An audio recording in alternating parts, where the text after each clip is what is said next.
آج 8 شعبان بدھ کے دن کا خاص وظیفہ پڑھ لو۔ دولت، گھر، گاڑی جو مانگو گے مل جائے گا۔ بڑا ہی مجرب وظیفہ ہے، اپنی زندگی میں صرف ایک بار پڑھ لو۔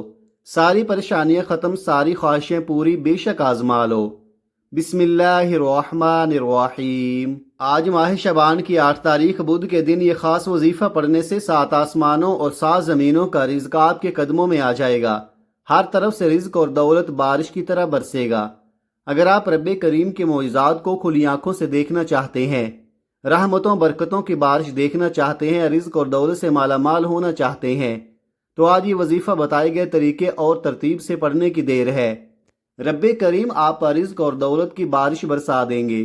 آپ کے مقدر کا ستارہ چمک اٹھے گا۔ آپ کی زندگی کو 4 چاند لگ جائیں گے۔ آپ کی زندگی میں بہاریں آ جائیں گی۔ یہ وظیفہ اتنا مجرب، اتنا آزمودہ ہے کہ آج تک جس کسی نے بھی اس خاص وظیفے کو پڑھا، اللہ رب العزت نے اس کی تقدیر کے تمام بند تالوں کو کھول دیا، راستوں کی رکاوٹوں کو ہٹا دیا، نصیبوں کو کھول دیا، رزق اور دولت سے مالا مال فرما دیا، پورے سال کا رزق اس کی قسمت میں لکھ دیا۔ اگر آپ بھی وظائف، تسبیحات، اعمال پڑھ پڑھ کر تھک چکے ہیں اور کہیں سے کوئی فائدہ نہیں ہو رہا، تو آج یہ وظیفہ پڑھ کر دیکھیے گا۔ اگر فائدہ نہ ہوا تو پھر مجھے کہنا۔ جو بندہ آج اس وظیفے کو پڑھ لے گا، اللہ پاک اس کے نصیب کے بند تالوں کو کھول دیں گے، رستوں کی تمام رکاوٹوں کو ہٹا دیں گے، معاملات کو بہتر کر دیں گے۔ آپ کی غربت، آپ کی پریشانی، آپ کی تنگ دستی سب کا خاتمہ ہو جائے گا۔ آج آپ نے اس خاص وظیفے سے فائدہ اٹھانا ہے۔ آج اگر آپ رب کریم سے 700 کروڑ بھی مانگو گے تو میرا رب دینے پر قادر ہے۔ آج آپ ہاتھ اٹھا کر، جولی پھیلا کر رب کریم سے جو بھی مانگیں گے، میرا رب آپ کی خالی جھولیوں کو بھر دے گا۔ یہ وظیفہ تیر بہادف ہے، یہ وظیفہ 100% کام کرتا ہے، کیونکہ اس وظیفے سے لاکھوں کروڑوں لوگوں نے فائدہ اٹھایا ہے۔ یہ وظیفہ اتنا خاص ہے کہ جسے پڑھتے ساتھ ہی اللہ رب العزت آپ کے پورے سال کے دن پھیر دیں گے، نصیب اور تقدیر کو سنوار دیں گے، راستے کی تمام رکاوٹوں کو ہٹا دیں گے، آپ کی پریشانیوں کی اور تنگ دستیوں کی چیخیں نکل جائیں گی۔ آج یہ خاص وظیفہ جس گھر میں پڑھ لیا جائے گا، اس گھر کے تمام افراد کے مقدر سنور جائیں گے۔ اس گھر سے فاقوں کا، غربت کا، تنگ دستی کا، پریشانیوں کا ہمیشہ ہمیشہ کے لیے خاتمہ ہو جائے گا۔ غیب سے رزق اور دولت کا انتظام ہو جائے گا۔ آج ہماری ناکامی کی سب سے بڑی وجہ یہ ہے کہ ہمیں کبھی رب سے مانگنا ہی نہیں آیا، کیونکہ ایک وہ وقت ہوتا ہے جب رب دے رہا ہوتا ہے، اس وقت ہم لاپرواہی کر جاتے ہیں۔ اس لاپرواہی کی وجہ سے اللہ ہمیں اس راستے پر لا کھڑا کر دیتا ہے کہ آج ہمارے اخراجات پورے نہیں ہوتے۔ مہنگائی اتنی زیادہ بڑھ چکی ہے کہ مہینہ ختم ہونے سے پہلے پیسے ختم ہو جاتے ہیں، پھر ہم اپنے دوستوں، رشتہ داروں کے آگے ہاتھ پھیلاتے ہیں۔ اگر آپ مہنگائی کے ساتھ ساتھ اپنے رزق کو بڑھانا چاہتے ہیں تو آج لاپرواہی کو چھوڑ کر، دنیا کے تمام کاموں کو چھوڑ کر یہ وظیفہ ضرور پڑھ لینا۔ اس کی وجہ یہ ہے کہ شعبان کے مہینے میں رحمتیں، برکتیں چمچم بارش کی طرح برس رہی ہیں۔ جو بندہ بھی جولی پھیلا کر مانگتا ہے، بیکاری فقیر بن کر اللہ پر بھروسہ کرتے ہوئے اس خاص وظیفے کو پڑھے گا، اللہ رب العزت 7 آسمانوں اور زمینوں کے خزانے آپ کے قدموں میں رکھ دے گا۔ یہ وظیفہ اتنا خاص ہے کہ جب بھی آپ اس وظیفے کو پڑھیں گے، اللہ پاک آپ پر اپنی رحمت کی نظر فرمائیں گے، اور اگر ہم پر ایک بار نظر رحمت ہو جائے، ایک بار ہم پر نظر کرم ہو جائے، تو پھر وہ نظر کرم ہماری پوری زندگی کے لیے کافی ہے۔ یہ وظیفہ اتنا خاص ہے کہ میں نہیں چاہتا کہ آپ میں سے کسی بھی قسم کی غلطی کوتاہی سے یہ وظیفہ ضائع ہو جائے۔ اگر آپ کو وظیفے کی سمجھ نہ آئی، یہ موقع ہاتھ سے نکل گیا، تو پورے سال کا پچھتاوا مقدر ہو جائے گا۔ آپ یہ وظیفہ آج کسی بھی وقت پڑھ سکتے ہیں۔ آپ صبح نماز فجر کے بعد پڑھ لیں، نماز ظہر کے بعد پڑھ لیں، نماز عصر کے بعد پڑھ لیں، مغرب، نماز عشاء، تاکہ کسی بھی نماز کے بعد آپ یہ وظیفہ پڑھ سکتے ہیں۔ تو آئیے ناظرین، اب ہم جان لیتے ہیں کہ آپ نے یہ وظیفہ کیسے پڑھنا ہے۔ لیکن اس سے پہلے اگر آپ اس چینل پر نئے ہیں اور آپ نے ابھی تک اس چینل کو سبسکرائب نہیں کیا، تو آپ سے گزارش ہے کہ خدا را اس چینل کو ابھی سبسکرائب کر لیں، کیونکہ ایسے بہت سے وظائف، بہت سے اعمال آپ کے حوالے ڈیلی بیسز پر کرتا رہوں گا۔ اب عمل کیا ہے؟ آج 8 شعبان دوسرے بدھ کا پورا دن، پوری رات آپ کے پاس موجود ہے۔ آپ کو جب جہاں جیسے وقت مل جائے، باوضو مصلے پر بیٹھ کر آپ نے سب سے پہلے اللہ کے حبیب صلی اللہ علیہ وآلہ وسلم کی ذات مبارکہ پر 3 بار درود پاک پڑھنا ہے۔ درود پاک آپ کوئی سا بھی پڑھ سکتے ہیں۔ آپ مختصر اور آسان سا درود صلی اللہ علیہ محمد پڑھ لیں، یا آپ صلی اللہ علیہ وآلہ وسلم پڑھ لیں، یا پھر آپ نماز والا درود ابراہیمی پڑھ لیں تو سب سے بہتر ہے، کیونکہ درود ابراہیمی کی فضیلت سب سے زیادہ ہے۔ روایات میں آتا ہے کہ ہمارے پیارے آقا صلی اللہ علیہ وآلہ وسلم بھی تمام درودوں میں درود ابراہیمی کو ہی سب سے زیادہ محبوب رکھتے تھے، سب سے زیادہ پسند کرتے تھے۔ تو آپ نے کوشش کرنی ہے کہ درود ابراہیمی ہی پڑھیں۔ ایک بار ثواب کی نیت سے میرے ساتھ بھی پڑھیے گا۔ اللہم صلی علی محمد وعلی آل محمد کما صلیت علی ابراہیم وعلی آل ابراہیم انک حمید مجید۔ اللہم بارک علی محمد وعلی آل محمد کما بارکت علی ابراہیم وعلی آل ابراہیم انک حمید مجید۔ 3 بار درود پاک پڑھتے ساتھ ہی فوری طور پر آپ نے اپنے خاص مقصد کی نیت کرنی ہے۔ ہر بندے کا مقصد الگ ہے، ہر بندے کی حاجت الگ ہے۔ اگر آپ رزق کے لیے پریشان ہیں، روزگار کے لیے پریشان ہیں، اگر آپ تنگ دست ہیں، تنگ دستی سے نجات کے لیے پڑھ لے، کسی کا کاروبار چلتے چلتے رک گیا ہے، اس کے لیے پڑھ لے، آپ کا جو بھی مقصد ہے، جو بھی حاجت ہے، اپنے خاص مقصد کی نیت کرتے ساتھ ہی فوری طور پر آپ نے ایک بار اعوذ باللہ من الشیطان الرجیم بسم اللہ الرحمن الرحیم پڑھ کر وظیفے کا آغاز کرنا ہے۔ اور فوری طور پر آپ نے پہلے نمبر پر جو وظیفہ پڑھنا ہے وہ وظیفہ استغفر اللہ کا وظیفہ ہے۔ آج آپ نے رب کریم کے سامنے ہاتھ اٹھا کر ندامت کے ساتھ، شرمندگی کے ساتھ اپنے تمام صغیرہ کبیرہ گناہوں کی معافی مانگنی ہے، کیونکہ جب تک آپ توبہ نہیں کریں گے تو عمل کا کوئی فائدہ نہیں ہوگا۔ کیونکہ بعض اوقات ایسا ہوتا ہے، ہم تسبیحات تو پڑھ لیتے ہیں، بڑے بڑے وظائف بھی پڑھ لیتے ہیں، لیکن اپنے گناہوں کی توبہ نہیں کرتے، جس کی وجہ سے وظائف ضائع ہو جاتے ہیں۔ ہم انسان ہیں، جانے انجانے میں کوئی نہ کوئی ہم سے گناہ ضرور ہو جاتے ہیں، اس لیے آپ نے پہلے نمبر پر استغفر اللہ کو پڑھنا ہے۔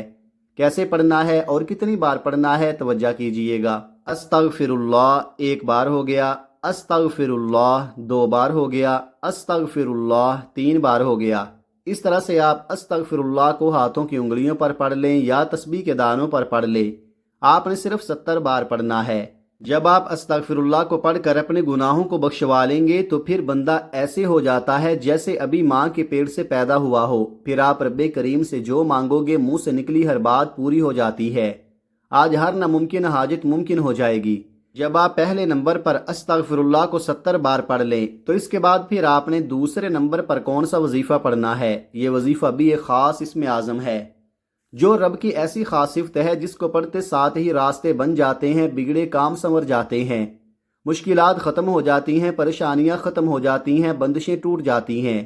آپ نے یا مسبب الاسباب کو پڑھنا ہے۔ آج میں نے آپ کو دولت کے مسائل سے نکلنے کے لیے، دولت کی تنگ دستی سے نکلنے کے لیے، بند کاروبار کو چلانے کے لیے، دکان پر گاہکوں کا رش لگانے کے لیے، اپنے گھر سے بے برکتی نکالنے کے لیے یہ اعمال بتا رہا ہوں۔ یقین کیجئے گا آپ کے مال میں، جان میں، عزت میں، آبرو میں برکتیں آ جائیں گی۔ جو لوگ کہتے ہیں کہ لاکھوں کماتے ہیں، سمجھ نہیں آتی پیسہ کہاں جاتا ہے۔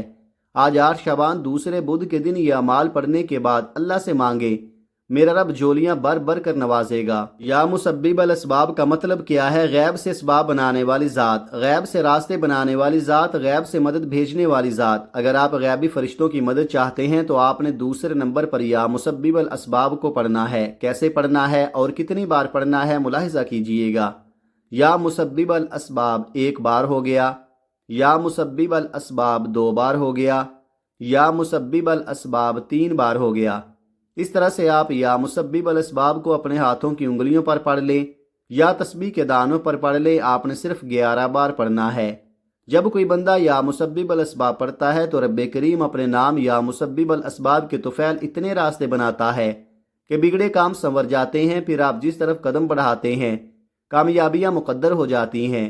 آپ جس چیز میں ہاتھ ڈالتے ہیں وہ سونا ہو جاتی ہے، وہ جو ساری عمر نہ مل سکا، آج صرف 11 بار یا مسبب الاسباب کو پڑھتے ساتھ ہی مل جائے گا۔ جب آپ دوسرے نمبر پر 11 بار یا مسبب الاسباب پڑھ لیں تو اس کے بعد فوری طور پر تیسرے نمبر پر جو وظیفہ آپ نے پڑھنا ہے وہ وظیفہ ایک قرآنی سورت کا وظیفہ ہے، جسے دولت والی سورت کہا جاتا ہے، جسے دولت کا خزانہ کہا جاتا ہے، جسے کامیابی کا راز کہا جاتا ہے، جسے پڑھنے والا کبھی کسی کا محتاج نہیں رہتا۔ یہ قرآن پاک کی سب سے چھوٹی سورت ہے لیکن اس کے کمالات بہت زیادہ ہیں۔ آپ نے سورہ کوثر پڑھنی ہے، اور سورہ کوثر ہر کسی کو زبانی آتی ہے۔ سورہ کوثر رزق اور دولت کا سر چشمہ ہے۔ جن کے کاروبار چلتے چلتے بند ہو رہے ہیں، جن کے گھروں میں بے روزگاری ہے، بندشیں ہیں، تنگ دستیاں ہیں، پریشانیاں ہیں، رکاوٹیں ہیں، مسائل ہیں کہ ختم ہونے کا نام ہی نہیں لے رہے، وہ آج سورہ کوثر کو بتائے گئے طریقے اور ترتیب سے پڑھ کر دیکھیے۔ آپ رب کریم سے 70 کروڑ بھی مانگو گے تو رب کی ذات آپ کے مقدر میں لکھ دے گی۔ جس کو یقین نہیں آتا وہ ایک بار یہ وظیفہ بتائے گئے طریقے سے پڑھ کر دیکھیے گا، رب کریم نے چاہا تو اتنا ملے گا، اتنا پیسہ ملے گا کہ آپ کی 7 نسلوں تک کافی ہوگا۔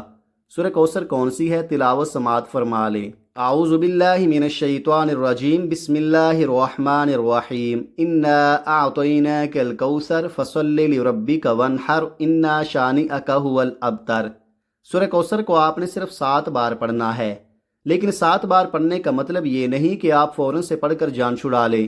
آپ نے 7 بار محبت کے ساتھ پڑھنی ہے، اس یقین کامل کے ساتھ پڑھنی ہے کہ جب جب آپ کی زبان سے سورہ کوثر نکل رہی ہو، آپ روتے ہوئے، تڑپتے ہوئے، سسکتے ہوئے رب کریم سے مانگتے چلے جائیں۔ 7 بار سورہ کوثر پڑھنے سے 7 آسمانوں اور زمینوں کا رزق آپ کے قدموں میں آ جائے گا۔ فرشتے آسمان سے زمین پر رحمتیں، برکتیں لے کر آ جائیں گے۔ جب آپ نے 7 بار سورہ کوثر پڑھ لی تو اب آپ نے چوتھے نمبر پر ایک اور وظیفہ پڑھنا ہے۔ یہ وظیفہ اللہ تعالیٰ کے 2 صفاتی ناموں کا وظیفہ ہے۔ وہ صفاتی نام یا ربنا یا سلامو ہیں۔ جو بندہ یا ربنا یا سلامو کو پڑھتا ہے، اللہ پاک ہمیشہ کی کامیابی اس کے مقدر میں لکھ دیتا ہے۔ ایسی کامیابی نہیں کہ آج کامیاب ہوئے، 1 سال بعد کامیابی ختم، پیسے ختم، پھر دوبارہ سے نوکری پر آ جاؤ۔ یہ ہمیشہ رہنے والی کامیابی ہے جو آپ کو ملے گی، وہ ہمیشہ رہے گی۔ آج جو بندہ کامیابی اور عروج ترقی چاہتا ہے وہ اس خاص عمل کو بتائے گئے طریقے اور ترتیب سے پڑھ لے۔ آپ نے یا ربنا یا سلامو کو کیسے پڑھنا ہے اور کتنی بار پڑھنا ہے، توجہ کیجئے گا۔ یا ربنا یا سلامو 1 بار ہو گیا، یا ربنا یا سلامو 2 بار ہو گیا، یا ربنا یا سلامو 3 بار ہو گیا۔ اس طرح سے آپ یا ربنا یا سلامو کو ہاتھوں کی انگلیوں پر پڑھ لیں یا تسبیح کے دانوں پر پڑھ لیں۔ آپ نے صرف 11 بار پڑھنا ہے۔ اللہ والے فرماتے ہیں کہ آپ 11 بار یا ربنا یا سلامو پڑھتے دوران 11 حاجات کی، 11 خواہشات کی، 11 مقاصد کی نیت کر کے بیٹھو گے تو اللہ 11 کی 11 حاجتوں کو پورا فرمائے گا، 11 کی 11 خواہشوں کو پورا فرمائے گا، 11 کے 11 مقاصد میں کامیابی کو یقینی بنا دے گا۔ جس کو یقین نہیں آتا یا جو کوئی اللہ کے کمالات کو، اللہ کے معجزات کو، اللہ کی غیبی مدد کو کھلی آنکھوں سے دیکھنا چاہتا ہے، آج 8 شعبان بدھ کے دن یا ربنا یا سلامو کو بتائے گئے طریقے، ترتیب اور تعداد میں پڑھ کر دیکھے۔ پہلے نمبر پر آپ نے 70 بار استغفر اللہ کو پڑھنا ہے، دوسرے نمبر پر آپ نے 11 بار یا مسبب الاسباب کو پڑھنا ہے، تیسرے نمبر پر آپ نے 7 بار سورہ کوثر پڑھنی ہے، چوتھے نمبر پر آپ نے 11 بار یا ربنا یا سلامو کو پڑھنا ہے۔ جب آپ یہ سارے اعمال بتائے گئے طریقے اور ترتیب سے پڑھ لیں تو آخر میں پھر آپ نے 3 بار درود پاک پڑھنا ہے، جو درود پاک آپ نے عمل کے شروع میں پڑھا تھا۔ اب آپ کا عمل مکمل ہو گیا۔ اس عمل کے بعد آپ اللہ تبارک و تعالی سے جو بھی مانگیں گے اللہ تعالی ضرور عطا فرمائے گا، اور اس وظیفے کی برکت سے آپ اپنے مقصد میں ضرور کامیاب و کامران ہوں گے۔ آج تک اس وظیفے کی برکت سے کوئی بھی مایوس و محروم نہیں رہا۔ اب یہاں یہ بات بھی جان لیں کہ یہ ایسا وظیفہ ہے کہ جس کی اجازت عام ہے، اور یہ وظیفہ اس وقت اور بھی زیادہ اثر انگیز ہو جاتا ہے، پرتاثیر ہو جاتا ہے جب آپ اس کے بارے میں اپنے تمام اہل و عیال اور تمام دوستوں کو بتائیں گے۔ خود بھی یہ وظیفہ ضرور پڑھیں اور تمام جاننے والوں کو بھی یہ وظیفہ ضرور بتائیں۔ آپ کے بتائے جانے پر جتنے زیادہ سے زیادہ لوگ اس وظیفے کو پڑھیں گے تو اتنا ہی زیادہ یہ وظیفہ آپ کے لیے کام کرے گا۔ یاد رکھیں کہ اس وظیفے کے ساتھ ہی اللہ تبارک و تعالیٰ کی بارگاہ میں نہایت عاجزی کے ساتھ رو رو کر اور ہو سکے تو گڑ گڑا کر دعا بھی مانگے، اور آپ کی جو بھی پریشانیاں ہیں اور جو بھی حاجات ہیں سب اللہ تبارک و تعالیٰ کے سامنے پیش کرے، وہ ضرور ان کو پورا کرے گا، کیونکہ میرا اللہ ایسا عظیم ہے جو اپنی پیدا کردہ ساری مخلوقات کو رزق دیتا ہے۔ ممکن اور ناممکن صرف ہمارے دماغ میں ہوتا ہے، عظیم الشان اللہ کے لیے کچھ بھی ناممکن نہیں۔ پورے یقین، اعتماد اور اخلاص کے ساتھ یہ وظیفہ پڑھیں۔ یاد رکھیے گا یہ موقع پورے سال میں صرف 1 بار ہی ملتا ہے۔ آپ بھی اس موقع سے فائدہ اٹھا کر اپنی تمام حاجات ایک آسان وظیفے کے ذریعے اللہ تبارک و تعالیٰ سے پوری کروا لیں۔ اللہ تبارک و تعالیٰ سے دعا ہے کہ ہم سب کی تمام پریشانیاں، مصیبتیں اور تکلیفیں دور فرمائے، آمین یا رب العالمین۔ دعا ہے کہ رب کریم میرا سنانا اور آپ کا سننا اپنی پاک بارگاہ الہی میں قبول و منظور فرمائے، آمین۔ محترم ناظرین، اپنے رزق میں برکت اور وسعت کے لیے اللہ تعالیٰ کے 99 ناموں میں سے کوئی ایک نام کمنٹ میں ضرور لکھیں۔ اللہ تعالیٰ ہم سب کا حامی و ناصر ہو، آمین۔ السلام علیکم ورحمۃ اللہ وبرکاتہ۔